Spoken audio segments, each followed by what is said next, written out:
Margaret Chen had always been a creature of habit. Every morning at 6:30, she would brew her green tea, water the orchids on her apartment balcony in San Diego, and video call her daughter Emily in Seattle. For 58 years, Margaret had built a life defined by routine, stability, and the quiet comfort of predictability. She worked as a bookkeeper for a small accounting firm, attended her book club every Thursday evening, and volunteered at the local animal shelter on weekends.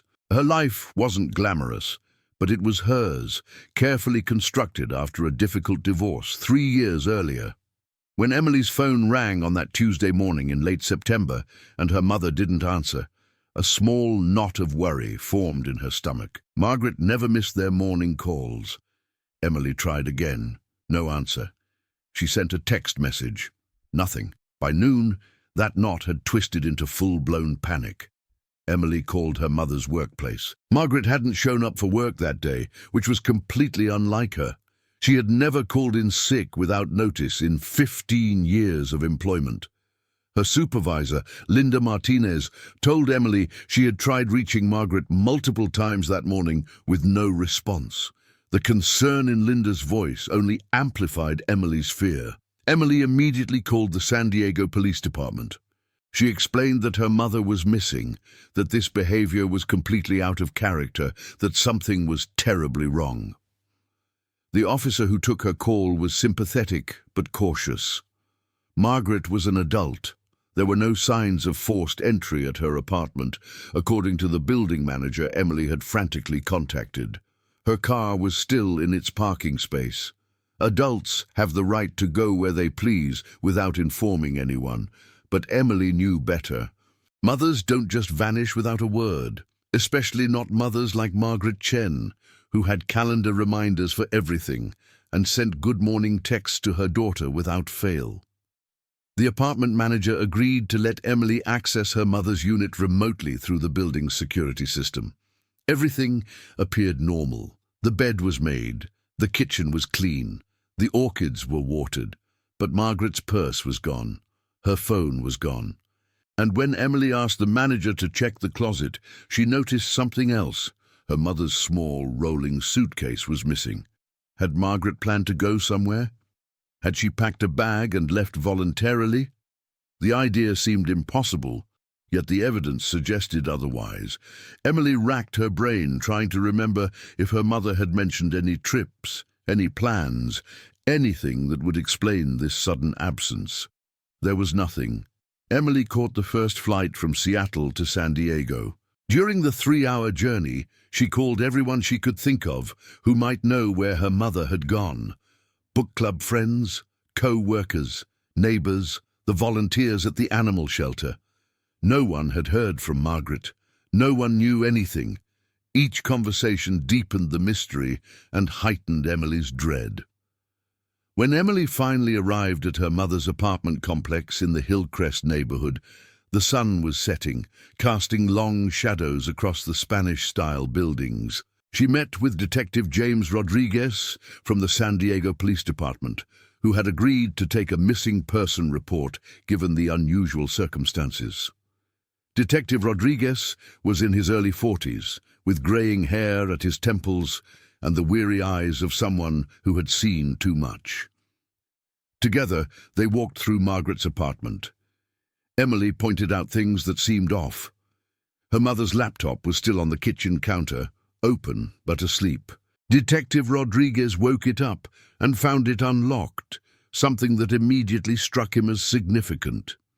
Most people, especially someone as methodical as Margaret was described to be, would close and lock their computers before leaving for an extended period. The browser history told a story that made Emily's blood run cold. In the weeks leading up to her disappearance, Margaret had been spending significant time on a social media platform called Silver Connections, a site marketed toward adults over 50 looking for friendship and companionship.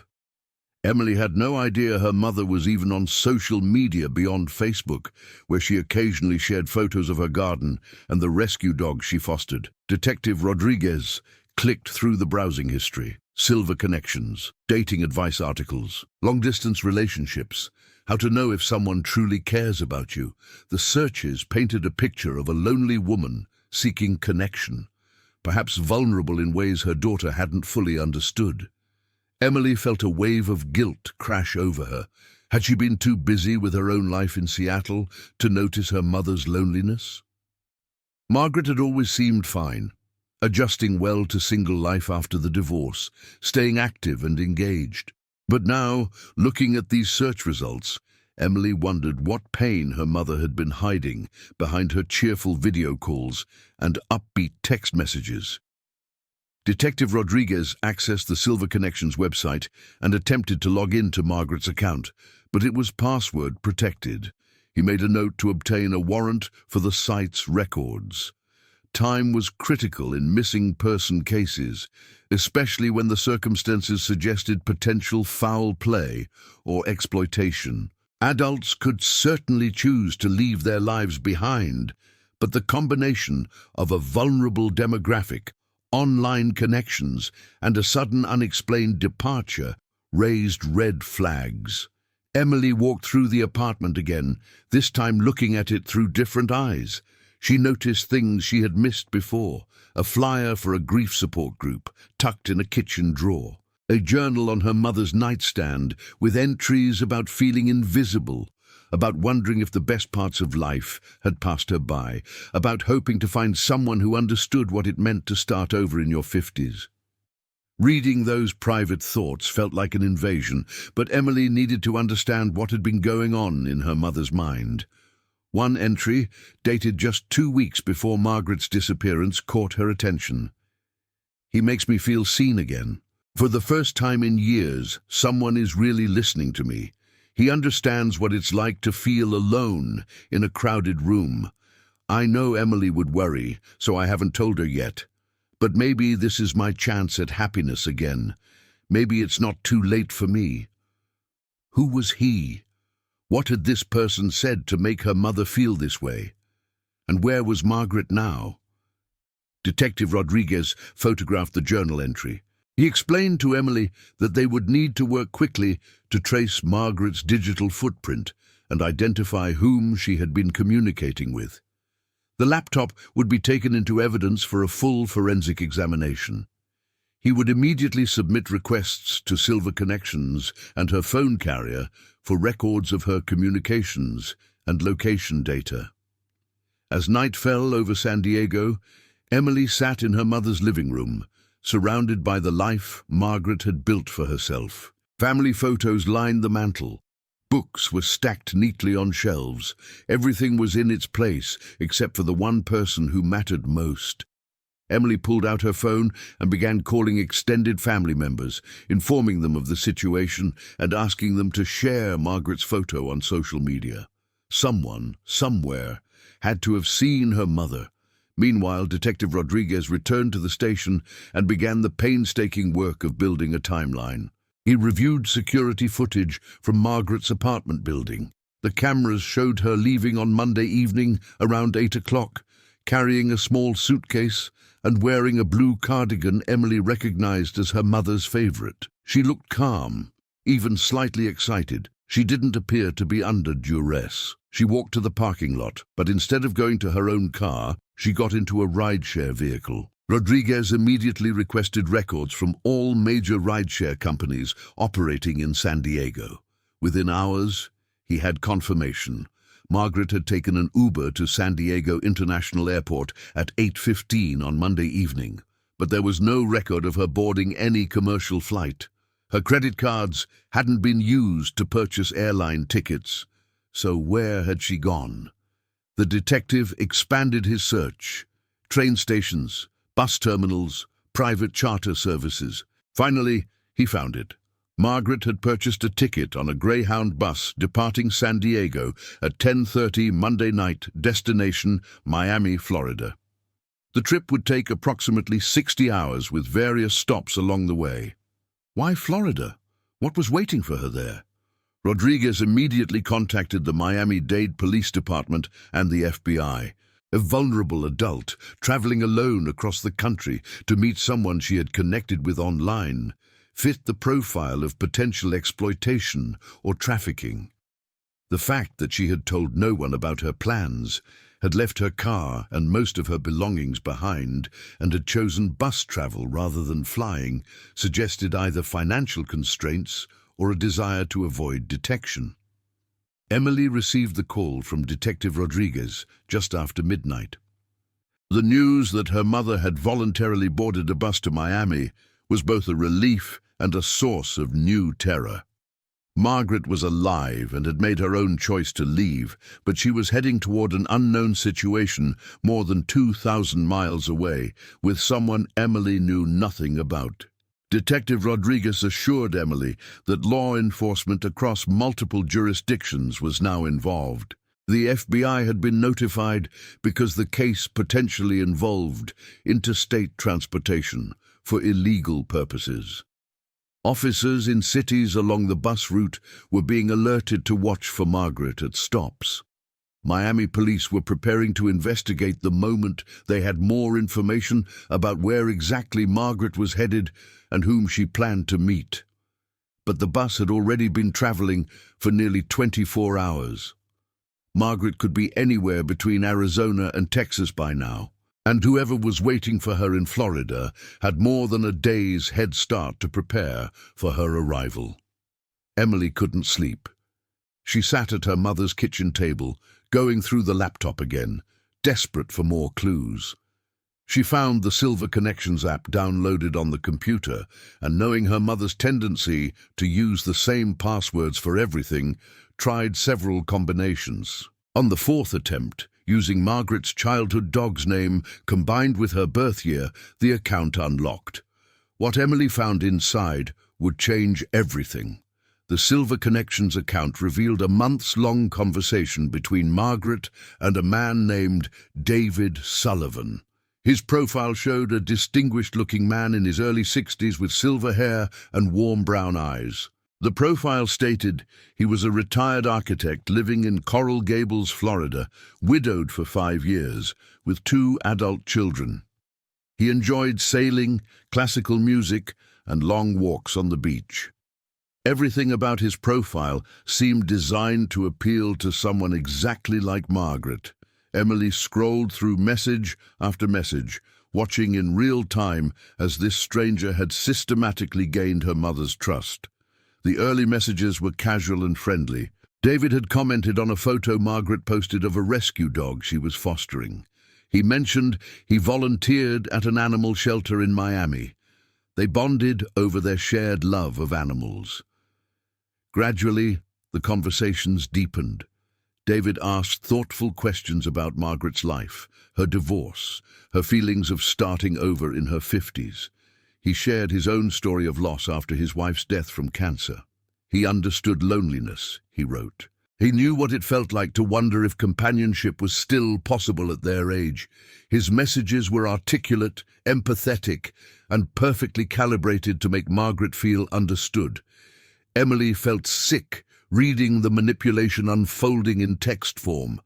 David had used every classic tactic. He mirrored Margaret's interests and values. He validated her feelings. He made her feel special and seen. And then, slowly, he had begun suggesting they were meant to meet in person. The progression was calculated. First, he suggested a video call. Margaret had hesitated, expressing nervousness about how she looked on camera. David responded with messages reassuring her that real beauty came from within, that he was interested in her mind and heart, not superficial appearances. When they finally did video call, according to Margaret's journal entries Emily had found, David had been everything she hoped, charming, attentive, genuinely interested in her stories. But Emily noticed something Detective Rodriguez would find significant. In all the messages, David never provided a phone number.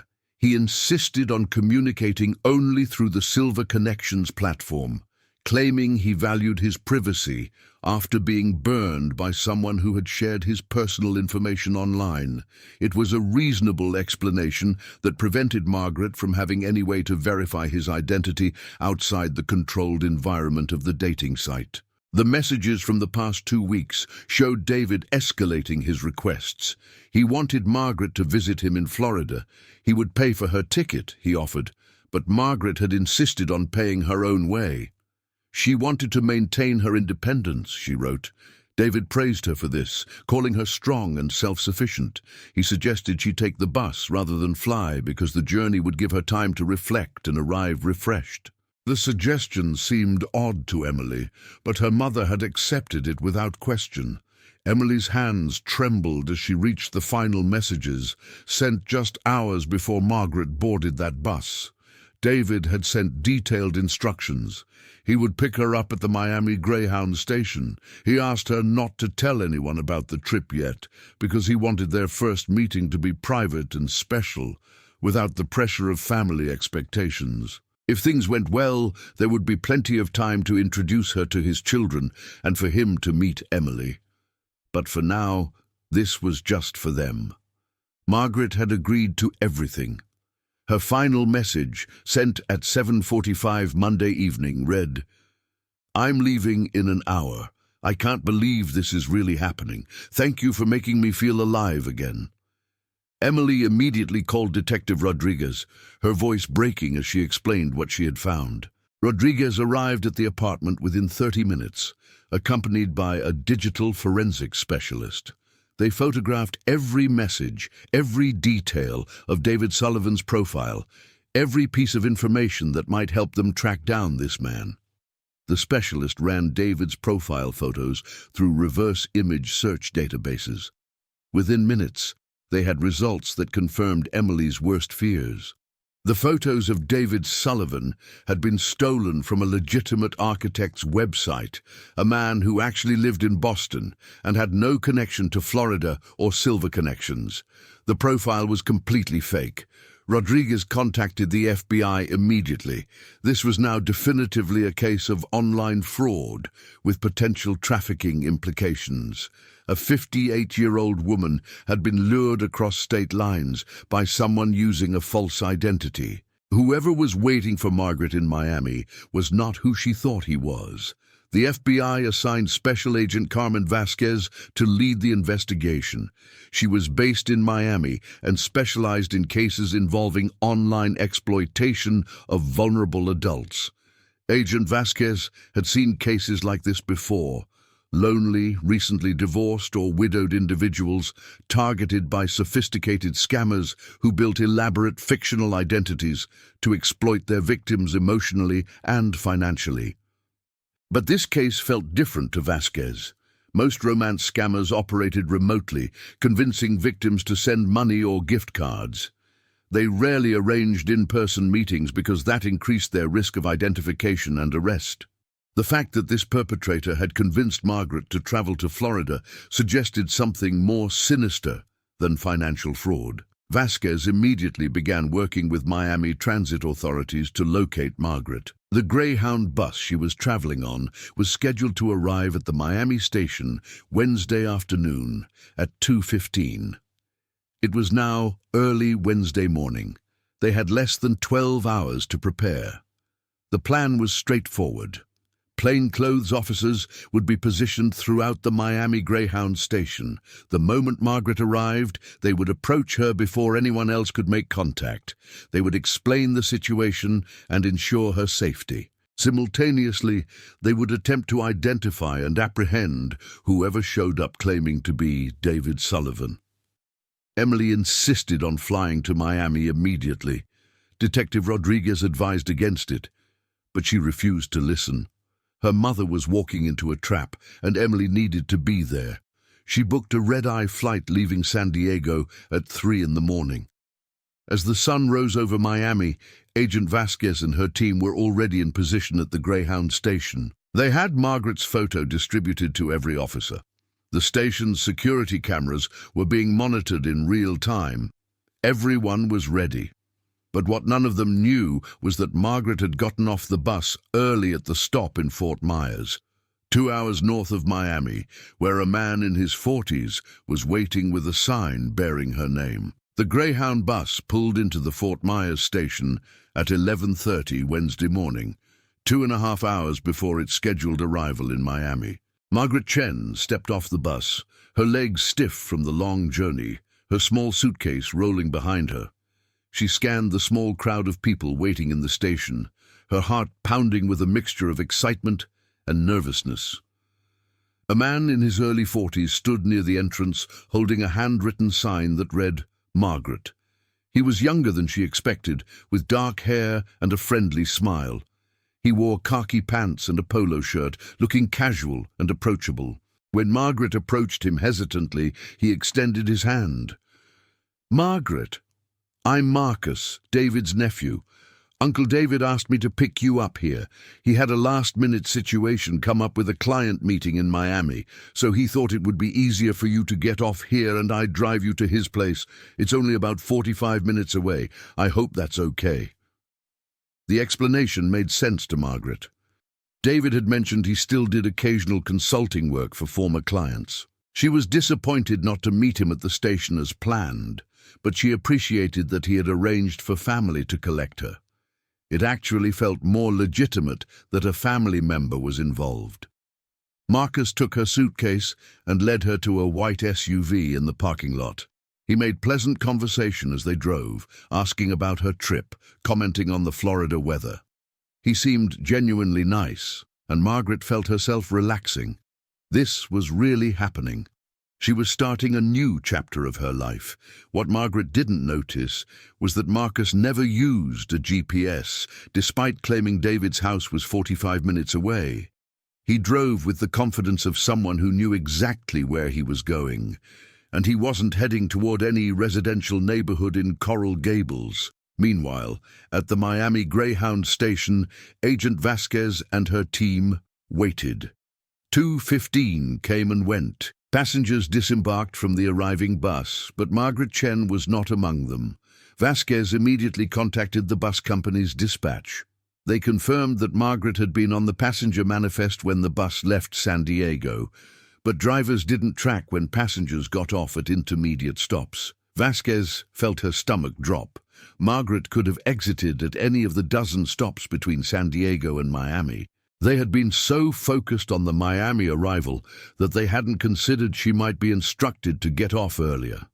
She immediately dispatched agents to check recent stops: Fort Lauderdale, West Palm Beach, Fort Myers. They needed to review security footage from every station along the route. Emily's flight landed in Miami at 1:30. Detective Rodriguez had flown with her, recognizing that this case now required coordination between California and Florida law enforcement. When they arrived at the Greyhound station and learned Margaret hadn't been on the bus, Emily felt her world collapse. "Where is she?" Emily demanded, her voice rising in panic. "She has to be somewhere. She didn't just disappear from a moving bus." Agent Vasquez tried to remain calm and reassuring. They were checking every possibility. Margaret's phone was still off or dead, providing no location data. Her credit cards hadn't been used since she purchased the bus ticket. But they would find her. They had to. The breakthrough came from a sharp-eyed transit officer in Fort Myers who had been reviewing security footage from that morning. He spotted a woman matching Margaret's description getting off the Miami-bound bus at 11:30. The footage showed her meeting a man in the station and leaving with him voluntarily. The officer immediately called Agent Vasquez. Within minutes, the FBI had the footage. They ran facial recognition on the man, but he wasn't in any criminal databases. His SUV's license plate was partially visible in the parking lot footage. Florida DMV records identified the vehicle as registered to Marcus Anthony Chen, age 42, with an address in Lehigh Acres, a rural area east of Fort Myers. The surname match wasn't a coincidence. Further investigation revealed that Marcus Chen was Margaret's ex-husband's younger brother. Margaret hadn't seen Marcus in over 3 years, not since the divorce. The brothers had a strained relationship, and Marcus had sided with his brother during the separation. Why would Marcus be involved in this? And why would he be pretending to be someone's nephew? Agent Vasquez immediately dispatched units to the Lehigh Acres address. She also contacted the Lee County Sheriff's Office for backup. The situation had taken a disturbing turn. This wasn't a random online predator. This was someone connected to Margaret's past, someone who knew her vulnerabilities, someone who had used that knowledge to orchestrate an elaborate deception. Detective Rodriguez called Margaret's ex-husband in San Diego. Thomas Chen was shocked to hear about his ex-wife's disappearance, and even more shocked to learn his brother might be involved. He admitted that Marcus had struggled financially in recent years, had been through a difficult divorce of his own, and had made some concerning comments about Margaret getting what she didn't deserve in their divorce settlement. But Thomas never imagined his brother would do something like this. The pieces were starting to come together, but the picture they formed was terrifying. Marcus had somehow created the fake David Sullivan profile, had spent months building Margaret's trust, had lured her across the country, and had picked her up in Fort Myers under false pretenses. The question was why. What did Marcus want from Margaret? The drive to the Lehigh Acres property took 40 minutes. When law enforcement arrived at the address, they found a modest ranch-style house on 2 acres of property surrounded by palm trees and dense vegetation. Marcus's SUV was parked in the driveway. The house appeared quiet. Agent Vasquez approached with tactical units positioned around the property. She knocked on the front door. No answer. She knocked again, identifying herself as FBI. Still nothing. Using the exigent circumstances of a potential kidnapping in progress, she authorized entry. Officers broke down the door and swept through the house. Living room clear, kitchen clear, bedrooms clear. But in the hallway, they found Margaret's blue cardigan draped over a chair. Her suitcase was in one of the bedrooms, opened but not unpacked. Margaret had definitely been there, but the house was empty. Both Margaret and Marcus were gone. Agent Vasquez stood in the empty house, her mind racing through possibilities. Margaret and Marcus had been there recently. Coffee cups sat in the sink, still warm to the touch. A half-eaten sandwich remained on the kitchen counter. They had left in a hurry, perhaps within the last hour. But where had they gone? The forensic team arrived and began processing the scene. They photographed everything, collected potential evidence, and searched for any indication of where the pair might have gone. In Margaret's suitcase, they found her clothes neatly folded, her toiletries organized, her reading glasses in their case. Nothing suggested she had packed to leave again. Emily arrived at the house with Detective Rodriguez 30 minutes later. Seeing her mother's belongings made the situation devastatingly real. Emily picked up the blue cardigan, holding it against her chest as tears streamed down her face. Her mother had been right here. She had been so close. One of the forensic technicians called out from the back of the house. He had been examining the master bedroom and noticed something unusual. The closet was large, walk-in style, but the dimensions didn't match the exterior walls of the house. There was approximately 4 feet of space unaccounted for. He knocked on the back wall of the closet. The sound was hollow. Agent Vasquez immediately joined him. Together, they examined the closet wall more carefully. There was a seam, barely visible, running along one section of the paneling. Vasquez pushed against it, and a section of the wall gave way slightly. It was a hidden door.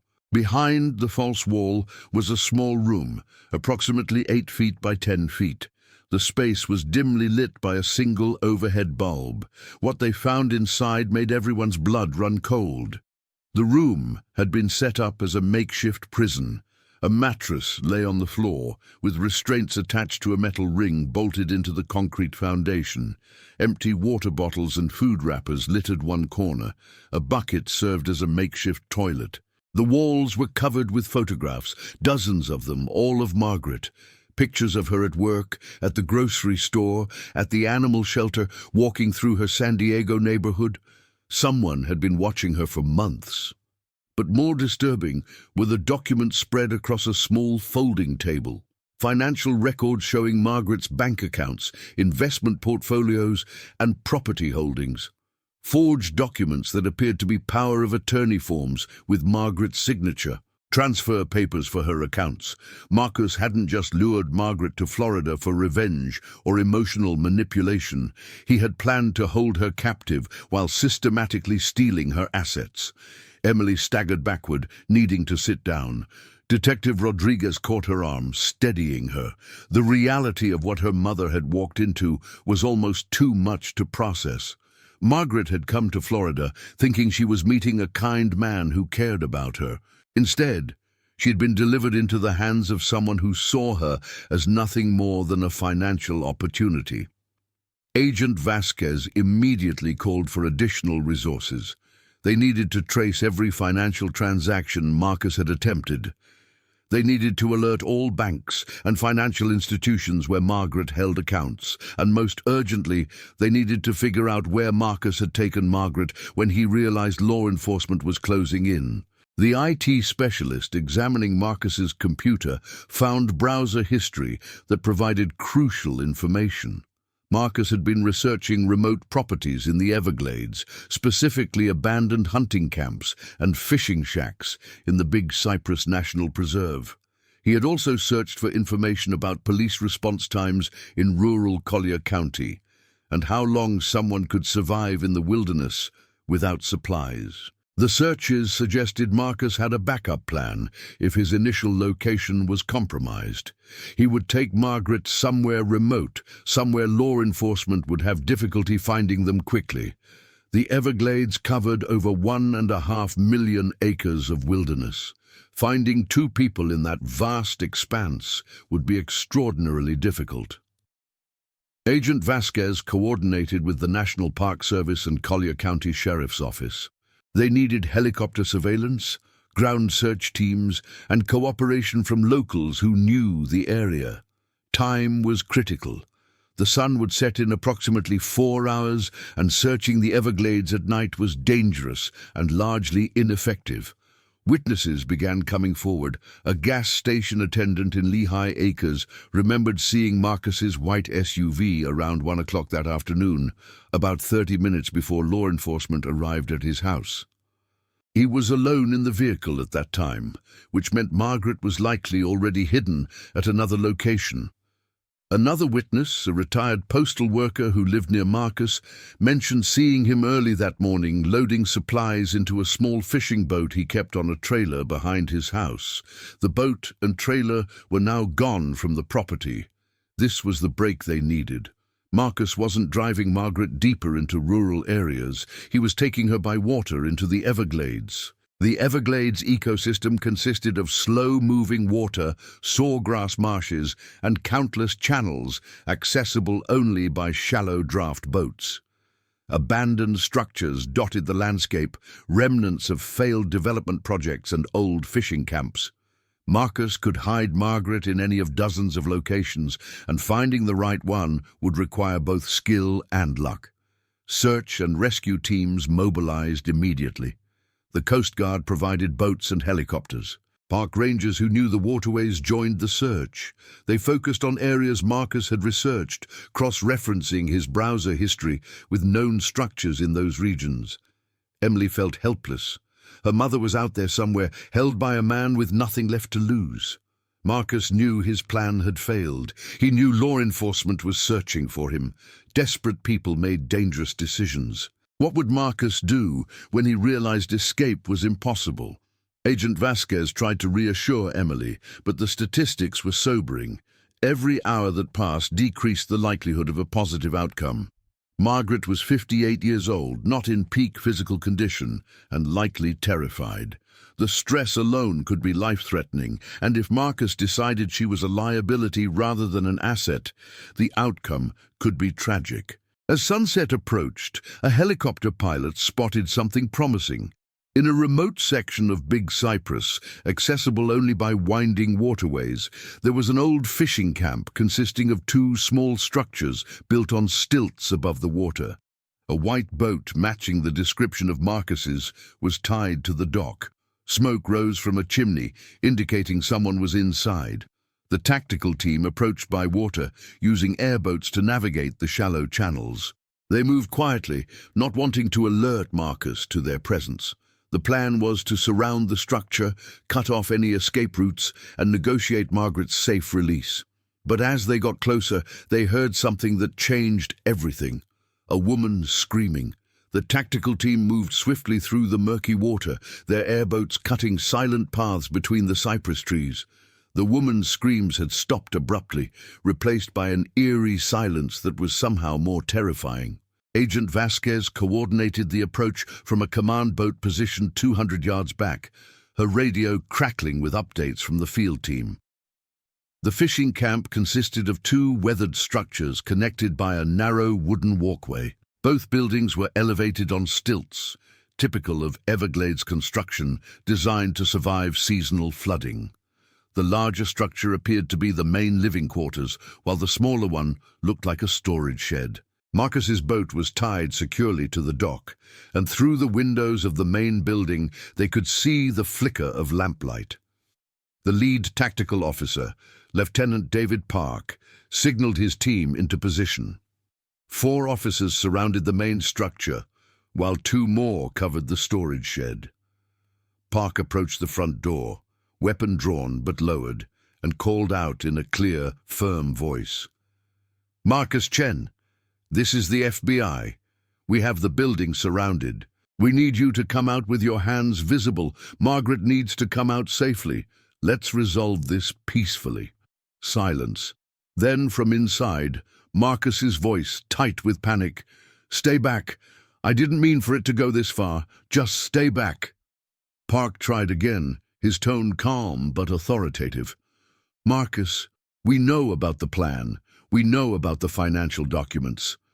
But nobody's been seriously hurt yet. You can still walk away from this. Let Margaret go and we can talk about how to resolve this situation." "You don't understand," Marcus shouted back. "She owes me. My brother got everything in that divorce and she walked away with a fortune. I lost my own marriage, my business, everything. She doesn't deserve what she has." Agent Vasquez, listening through the radio, recognized the tone.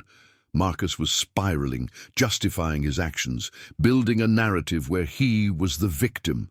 This was dangerous territory. People in this mental state became unpredictable. Park continued the negotiation, keeping Marcus talking while the team looked for alternative entry points. "I hear you, Marcus. Divorces are hard. Financial struggles are real. But this isn't the way to fix it. Where's Margaret? Let us see that she's okay." Another long pause. Then Marcus said something that made everyone's stomach drop. "She's safe. She's in the storage shed. But you can't have her yet. Not until I figure out what to do." "I do." 2 officers immediately moved toward the smaller structure. The door was padlocked from the outside. One officer used bolt cutters, while the other kept his weapon trained on the main building, watching for any movement from Marcus. The lock snapped, and they pulled the door open. The storage shed was dark and reeked of mildew and stagnant water. Officer Sarah Mitchell swept her flashlight across the interior. Fishing equipment hung on the walls. Old nets were piled in corners. But there was no sign of Margaret. "Clear," Mitchell reported into her radio, confused. "No one's here." But something felt wrong. The dimensions of the room seemed off, just like the closet in Marcus's house. Mitchell moved deeper into the shed, examining the walls. There, behind a stack of plastic storage containers, she found another hidden panel. She pulled the containers away and yanked open the concealed door. The space behind it was cramped, barely 4 feet by 6 feet, and crammed inside a modified fish storage box was Margaret Chen.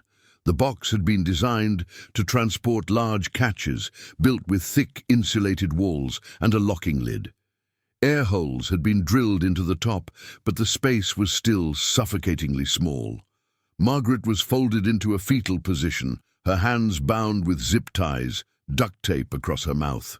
Her eyes were wide with terror, tears streaming down her face. "I've got her!" Mitchell called out, already working to free Margaret from her restraints. "She's alive. Suspect lied about her location." The moment Marcus heard the radio transmission, he knew it was over. Officers in the main building heard crashing sounds, then the back door slamming open.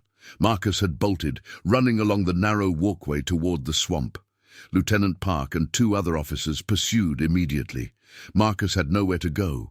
The walkway ended at the water's edge, and beyond that was nothing but sawgrass marsh and alligator-infested channels.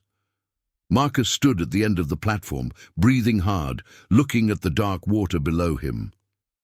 "Don't do it, Marcus," Park called out.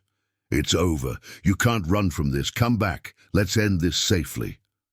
Marcus turned, his face a mask of desperation and defeat. For a moment, Park thought he might jump. But then Marcus's shoulders sagged, and he raised his hands above his head. "I just wanted what should have been mine," he said quietly, as officers moved in to handcuff him. Back in the storage shed, paramedics had arrived and were carefully extracting Margaret from the box. She was dehydrated, disoriented, and suffering from muscle cramps from being confined in such a small space. But she was alive. A helicopter was already en route to transport her to Lee Memorial Hospital in Fort Myers. Emily arrived by airboat minutes later, having insisted on being brought to the scene the moment word came that her mother had been found. She rushed into the shed and dropped to her knees beside the stretcher where Margaret lay wrapped in blankets. "Mom!" Emily sobbed, taking her mother's hand. "I'm here. You're safe now." Margaret's voice was hoarse and weak. "I thought he cared about me. I thought someone finally cared." The betrayal in her words cut deeper than any physical injury. Emily squeezed her hand tighter. "I care about you. I've always cared. I'm so sorry I didn't see how lonely you were." As the helicopter lifted off, carrying Margaret to safety, Agent Vasquez stood on the dock watching the sun set over the Everglades. They had found Margaret alive, which was the outcome everyone had prayed for, but the emotional scars from this ordeal would take far longer to heal than any physical injuries.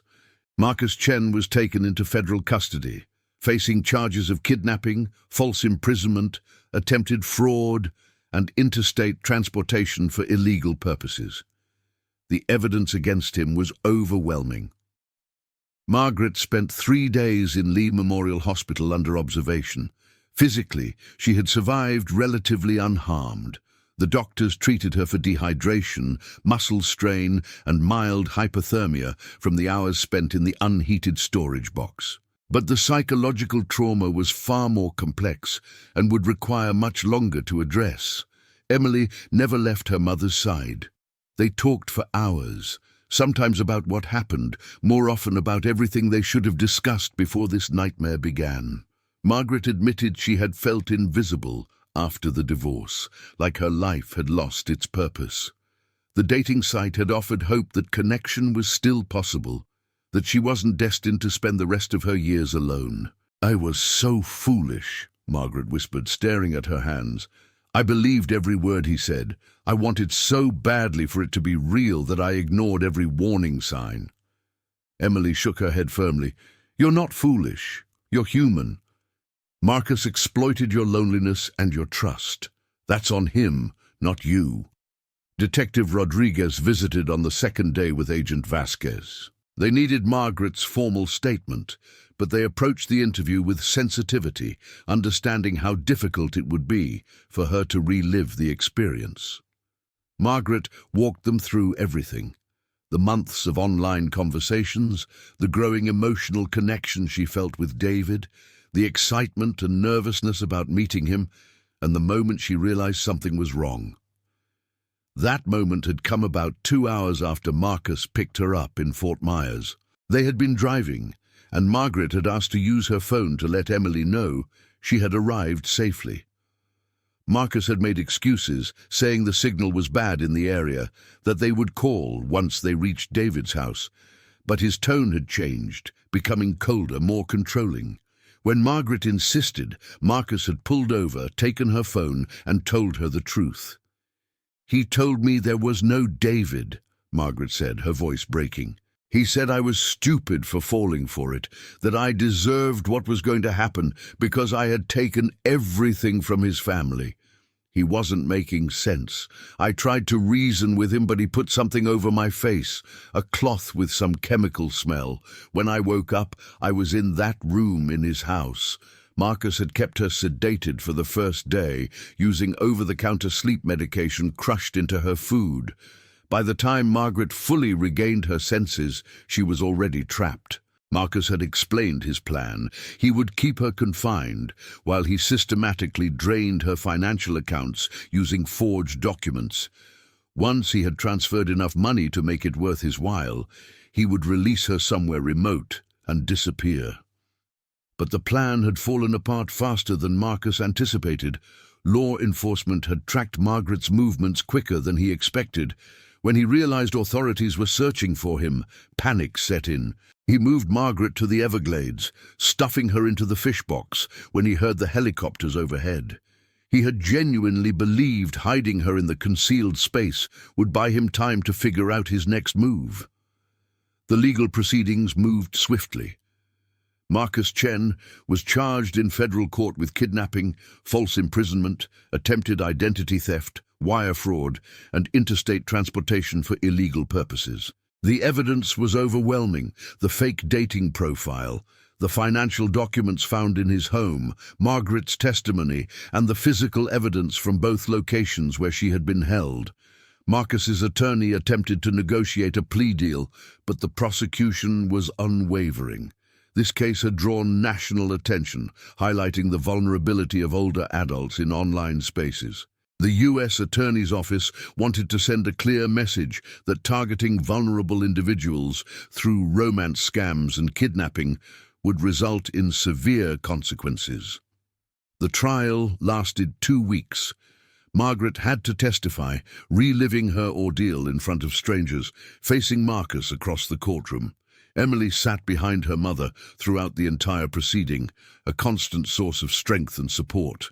When the jury returned with guilty verdicts on all counts, Margaret closed her eyes and allowed herself to breathe fully for the first time in weeks.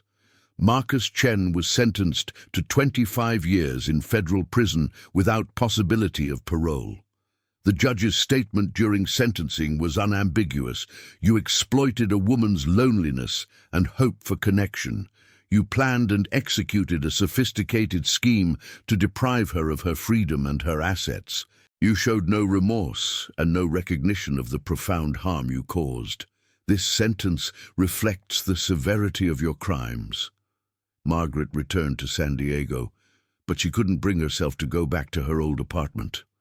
Too many memories of the person she had been when she trusted so easily. Emily helped her find a new place, a smaller condo in a secured building with a community of residents who looked out for each other. The recovery process was slow. Margaret worked with a therapist who specialized in trauma and exploitation.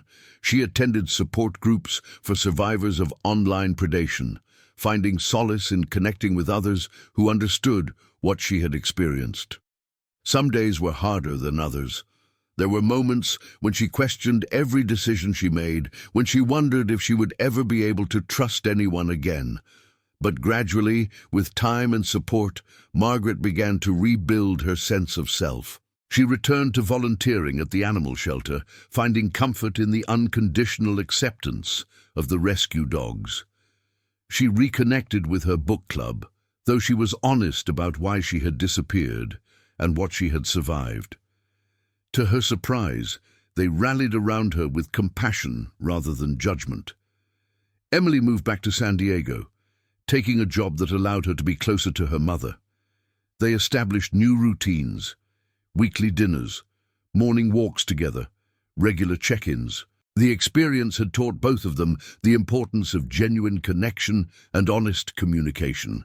Margaret eventually shared her story publicly, speaking at community centers and senior groups about the dangers of online romance scams. She wanted to prevent others from falling victim to the same tactics that had nearly destroyed her life. Her message was simple but powerful. Loneliness is not weakness. Seeking connection is not foolish, but vigilance and verification are essential. She encouraged people to tell trusted friends or family members about online relationships, to video chat multiple times before meeting in person, and to never, ever travel alone to meet someone they had only known through screens. 6 months after her rescue, Margaret sat in her new living room with Emily, looking through old photo albums. They came across a picture from before the divorce, when life had seemed simpler and safer. "Do you regret it?" Emily asked quietly. "Trying to find someone." Margaret considered the question carefully. "I regret trusting the wrong person.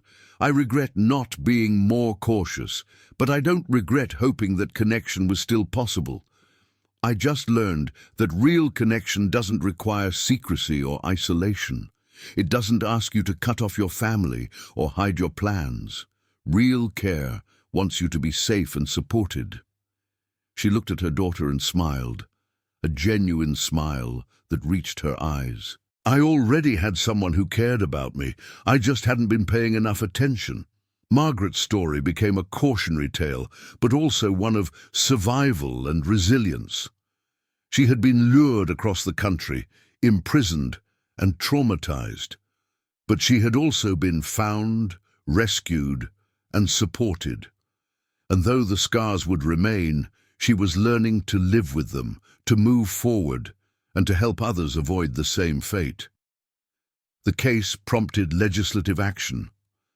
Several states introduced laws requiring dating platforms to implement stronger identity verification processes and to provide safety education for users over 50. Silver Connections was sued for inadequate security measures and eventually shut down.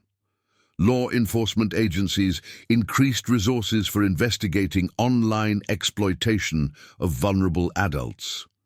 Margaret Chen had survived her nightmare, and in doing so, she had helped protect countless others from similar predators. Her courage in sharing her story became her greatest strength, transforming her from victim to advocate, from someone who had been exploited to someone who could help others recognize the warning signs before it was too late.